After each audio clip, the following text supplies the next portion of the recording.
ఓం శ్రీమాత్రే నమ. ఓం నమ శివాయ. శివానందలహరి 28వ శ్లోకము.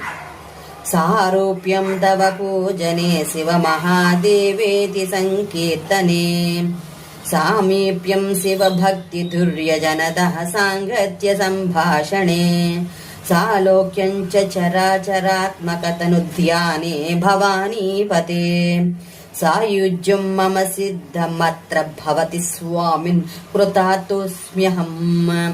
ఈ శ్లోకానికి తాత్పర్యం ఏంటంటే, ఓ పార్వతి, నీ పూజయందు సారూప్యముక్తియు శివ మహాదేవ అని నీ నామ సంకీర్తన చేసేటప్పుడు సామీప్యముక్తియు శివభక్తులతో సాహచర్యం సంభాషణలు ఎందు సాలోక్యముక్తి జంగమ స్థావర రూపుడైన నీ ముక్తిని ధ్యానించేటప్పుడు సాయుధ్యముక్తియు నాకు ఇక్కడనే సిద్ధిస్తూ ఉన్నాయి. కాన నేను ధన్యుడనయ్యాను. అనగా నీ పూజ సంకీర్తనల చేతను, నీ భక్తులతో సాంగత్య సంభాషణల చేతను, స్థావర జంగమాత్మక భవత్తాను ధ్యానం చేతను నాకు ఇక్కడనే 4 విధములైన ముక్తులను సిద్ధించాయి.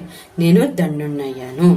ఇంకా ఈ శ్లోకం గురించి వివరాలు వినాలనుకుంటే ఛానల్ కింద లింక్ కనిపిస్తుంది, అది ప్రెస్ చేస్తే పూర్తి వివరాలు అయితే మీరు వింటారు. ఓం శ్రీమాత్రే నమః.